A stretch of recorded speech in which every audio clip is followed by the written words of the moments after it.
Hey guys, Youngblood with you, and today I wanted to do our first loadout video since the release of 2.6, and like before, they're either going to be in the effective, fun, or interesting category.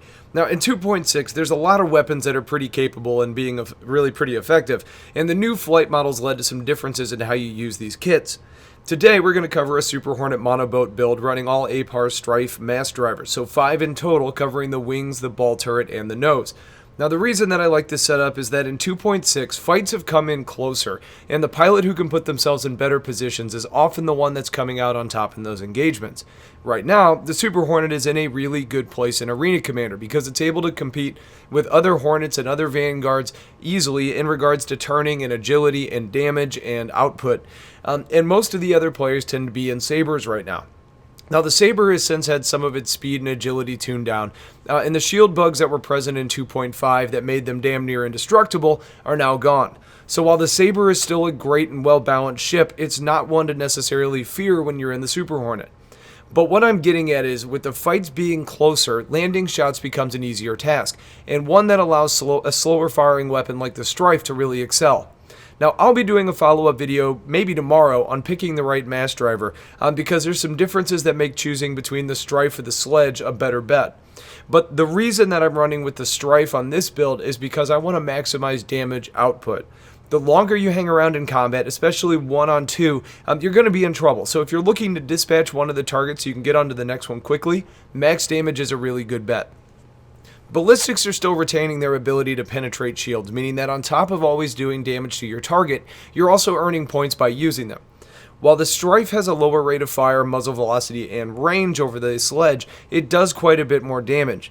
Mass drivers in general aren't the type of weapons that you want to just spam because you're limited by ammo count and you've got a decent amount of time between shots anyway. So if you're just holding down the trigger, you may be wasting shots when you're not actually ready to fire. Instead, unlike repeaters, I like to line up my pip, fire, then reline, then fire again. If I have a continuous line of sight, then I'll let them rip. But I much prefer to control them a bit more with just tapping them when I need them. Now, as far as missiles go, I've played with many different options, and there's this kind of a balancing act that's in place right now. The bigger the missiles, the bigger the damage, and it's a big difference. But you don't respawn with them now if you deplete them, so if you go bigger, you're bringing fewer to the fight. I still prefer to max them out and go with more bigger missiles, but kind of play with it and see what works best for you.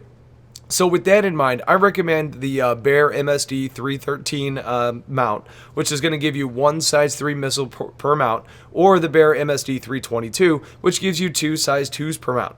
Now, when choosing the right missile type, I prefer the cross-section signature tracking because there isn't a countermeasure for that right now. So the only real option is for them to outmaneuver or outrun the missile.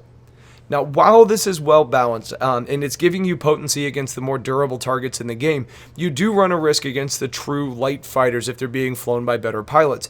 Gladius, Car2All, M50, they're all fast, they're all agile, they're all smaller, and they can all stay out of your firing lanes at times. Now, they don't have a ton of hit points, so if you can land shots, it's highly effective, but that can be a challenge considering that they're smaller and very nimble.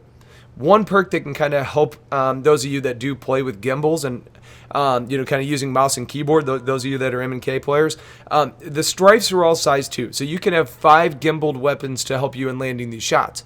Now, I'm actually a fan of maximizing size on my ships over gimbals because I do run joysticks, but since there aren't any size 3 mass drivers at the moment, I'll still lock my gimbals and go to town with this kit.